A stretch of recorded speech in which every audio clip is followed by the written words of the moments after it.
सांगोला विधानसभेचे महायुतीतील मिंधे गटाचे झाडी डोंगरवाले उमेदवार शहाजी बापू पाटील यांना भाजपनं धोबी पछाड देऊन शेकापचे उमेदवार बाबासाहेब देशमुख यांना निवडून आणल्याची जाहीर कबुली आज ग्रामविकास मंत्री तथा सोलापूरचे पालकमंत्री जयकुमार गोरे यांनी दिली आहे। गोरे यांच्या या राजकीय गौप्यस्फोटामुळे भाजप आपल्या सहकारी मित्रपक्षाचा कसा केसाने गळा कापतो हे पुन्हा एकदा समोर आलंय। याचं निमित्त होतं सांगोल्यातील भाजप पक्ष प्रवेशाचं। शेकाप आमदार बाबासाहेब देशमुख यांच्या काही कार्यकर्त्यांनी काल भाजपमध्ये प्रवेश होता।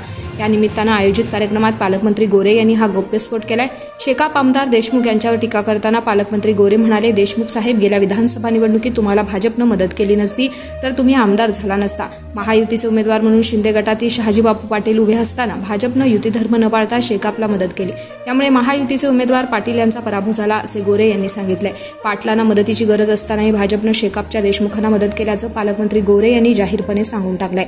दरम्यान या कार्यक्रमाआधी निघालेल्या रॅलीनंतर स्वर्गीय गणपतराव देशमुख यांच्या बंगल्यावर समाजकंटकानं हल्ला केल्यानंतर तणाव निर्माण झाला होता।